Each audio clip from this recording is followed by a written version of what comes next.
Shalom, salam sejahtera kembali bagi kita semuanya. Apa kabar saudara pada hari ini? Saya harap saudara semua dalam keadaan baik. Penyertaan Tuhan luar biasa bagi hidup kita. Saya tetap hari ini akan menyambung kebenaran-kebenaran firman Tuhan dari apa yang sudah saya sampaikan di hari Rabu kemarin. Bagaimana Tuhan melawat murid-murid sekalipun angin badai datang, bagaimana mereka menghadapi semua situasi itu. Poin pertama saya sudah sampaikan, poin kedua sudah saya sampaikan, dan sekarang ini saya akan menjelaskan poin yang ketiga. Poin yang ketiga yaitu kebenaran yang ketiga yang perlu kita tanamkan dalam diri kita, bahwa Dia, Yesus, selalu ada bersama dengan kita. Sesuai dengan janjinya dalam Matius pasal 28 ayat 20. Ketahuilah aku menyertai kamu senantiasa sampai kepada akhir zaman. Jangan pernah lupa bahwa Yesus senantiasa akan selalu bersama dengan kita. Ini kebenaran yang perlu kita pegang. Di dalam perjanjian lama ada suatu peristiwa, yaitu kalau saudara pernah dengar, yaitu kapak timbul mengapung. Di dalam 2 Raja-Raja pasal yang ke-6, saya akan bacakan kepada saudara semuanya. Pada suatu hari berkatalah rombongan Nabi kepada Elisa, cobalah lihat tempat tinggal kami di dekatmu ini adalah terlalu sesak bagi kami. Baiklah kami pergi ke sungai Yordan dan masing-masing mengambil 1 balok dari sana, supaya kami membuat tempat tinggal untuk kami. Jawab Elisa, pergilah. Lalu berkatalah seseorang, silakan ikutlah dengan hamba-hambamu ini. Jawabnya, baik, aku akan ikut. Maka ikutlah ia dengan mereka. Setelah mereka sampai di sungai Yordan, mereka pun menebang pohon-pohon. Dan terjadilah ketika seorang sedang menumbangkan sebatang pohon, jatuhlah mata kapaknya ke dalam air. Lalu berteriak-teriaklah ia, wahai tuanku, itu barang pinjaman. Tetapi berkatalah abdi Allah, kemana jatuhnya? Lalu orang itu menunjukkan tempat itu kepadanya. Kemudian Elisa memotong sepotong kayu untuk dilemparkannya ke sana. Maka timbullah mata kapak itu dibuatnya. Lalu katanya, ambillah. Orang itu mengulurkan tangannya dan mengambilnya. Bagaimana para nabi, rombongan nabi ini, mereka ingin membuat satu rumah yang baru. Karena mereka merasa rumah yang mereka tempati bersama Elisa sudah terlalu sempit. Kami ingin pindah. Dan pada zaman itu orang membangun rumah adalah dengan kayu. Dan mereka harus menebang pohon untuk membuat kayu untuk rumah-rumah mereka. Dan karena mereka adalah rombongan nabi yang biasanya minim di dalam perekonomian, minim di dalam peralatan-peralatan yang digunakan untuk pembangunan. Oleh sebab itu mereka meminjam dari orang lain sebuah kapak. Dan kemudian mereka mengajak Elisa. Disinilah kita belajar satu kunci. Kita perlu tahu Bapak Ibu bahwa Tuhan senantiasa selalu ada bersama dengan kita. Tetapi Tuhan tidak akan melakukan sesuatu karena Dia berikan kehendak bebas kepada kita. Dia tidak akan bertindak melakukan sesuatu sampai engkau mengajak Dia, memanggil Dia, mengundang Dia untuk melakukannya. Kita melihat dengan apa yang terjadi kepada murid-murid Yesus di dalam Lukas pasal yang ke-8. Setelah mereka berteriak, guru, guru, kita binasa, selamatkan kita. Baru Tuhan bertindak. Dan kemudian dari peristiwa 2 Raja-Raja pasal yang ke-6 ini, kita melihat bahwa Elisa di sini menggambarkan kehadiran Tuhan. Arti nama Elisa adalah Tuhan keselamatanku. Tuhan keselamatanku. Jadi kehadiran Elisa di sini berbicara tentang kehadiran Tuhan dalam kehidupan rombongan para nabi. Karena Elisa membawa hadirat Tuhan bersama dengan dia. Ada kuasa, ada urapan. Karena urapan setiap orang berbeda-beda. Elisa membawa hadirat Tuhan. Dan rombongan nabi ini mengajak Elisa.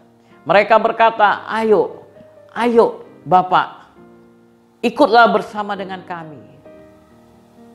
Dan Elisa juga berkata, ayo saya ikut. Dan ketika mereka sedang bekerja, mata kapak itu tiba-tiba terbang dari kayunya.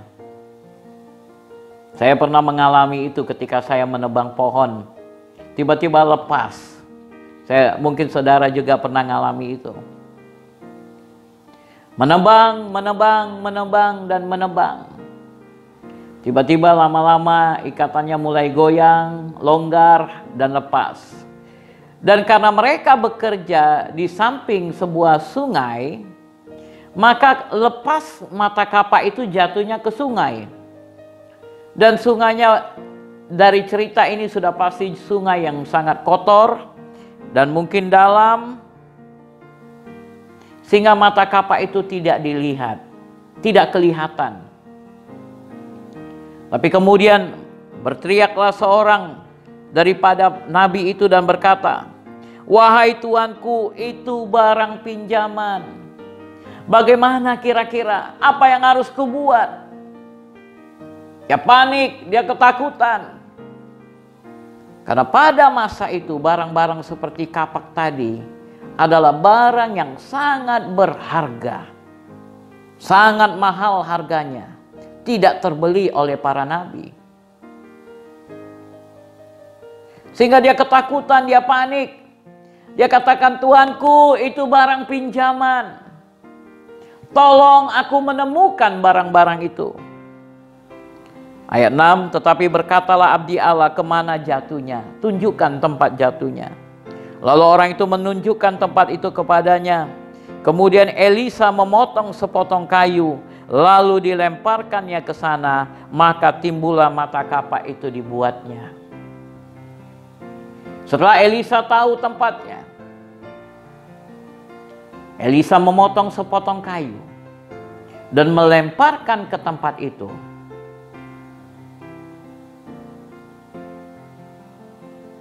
Saudara, yang terjadi di sini adalah melawan hukum gravitasi.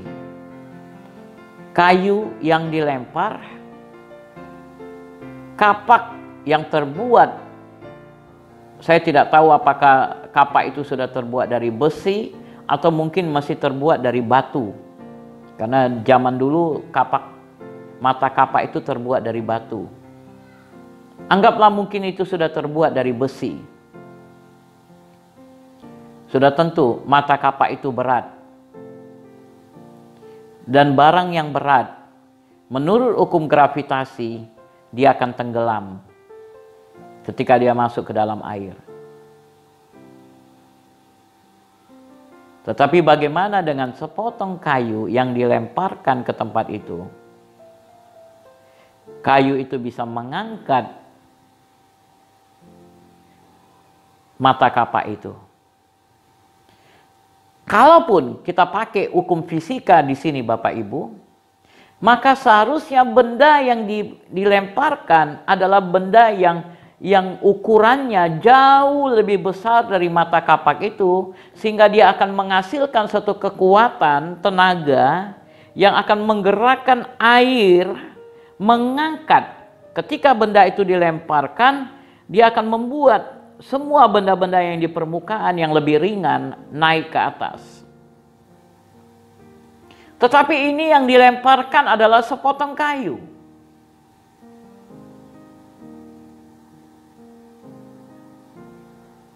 Di sini kita belajar tentang hukum berilah, maka diberi.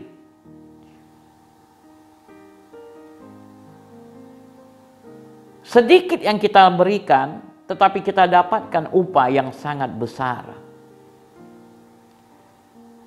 Tetapi kita jangan lupa bahwa ini dilakukan oleh Elisa.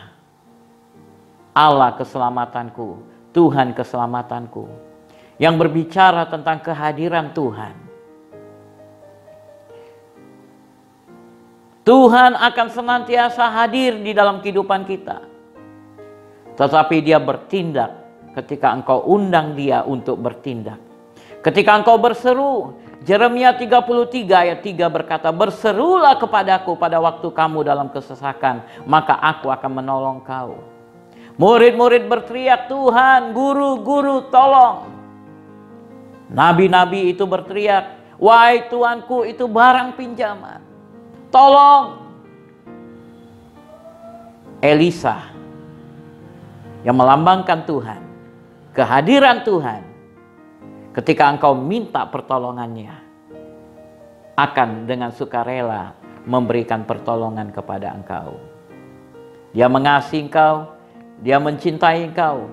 Firman Tuhan katakan, "Bapa mana kalau anaknya minta roti akan berikan batu?" Sekalipun ada bapak yang jahat seperti itu di dunia ini, tapi Bapamu di surga tidak akan seperti itu. Ketika engkau berseru minta tolong kepada dia, maka dia akan memberikan pertolongan. Dia berkata, "Carilah maka kamu akan mendapatkan, ketuklah maka pintu akan dibukakan." Ketika engkau berseru memanggil dia, "Tuhan, tolong aku." Walaupun mungkin engkau mengalami masalah itu karena kesalahanmu, tapi kasihnya jauh lebih besar daripada amarahnya. Kasih menutupi banyak pelanggaran. Dia mengasihi saudara. Dia berikan nyawanya bagi kita semuanya. Dia cinta kepada engkau. Dia akan bawa engkau selamat sampai tujuan. Dia akan bawa engkau tiba di tujuanmu dengan selamat. Kau tidak akan kekurangan suatu apapun juga. Dan pada akhirnya engkau akan berkata, "Aku telah mengakhiri pertandinganku. Dan aku telah menyelesaikan dengan baik." Dengan Yesus ada bersama dengan engkau. Engkau memulai dengan baik dan engkau juga akan mengakhiri dengan baik. Kiranya pada weekend ini saudara tetap semangat dan diberkati. Mari kita berdoa. Bapa yang baik, kami mengucap syukur karena Engkau senantiasa ada bersama kami. Dan Engkau akan bertindak ketika kami meminta pertolongan kepadamu. Engkau berkata, "Berserulah pada waktu kamu dalam kesesakan, maka aku akan menjawab engkau." Pada hari ini aku berdoa untuk setiap anak-anak-Mu. Kalau ada di antara mereka yang sedang dalam kesesakan, tolong mereka, berkati mereka. Sehingga besok dengan sukacita, mereka boleh bersama-sama dengan seluruh orang percaya, beribadah, memuji, dan meninggikan nama Tuhan. Di dalam nama Yesus kami sudah berdoa. Amin, amin. Kiranya Tuhan memberkati saudara, tetap semangat, and stay safe. Ketahuilah, Jesus love you. Yesus mengasihi saudara. Haleluya.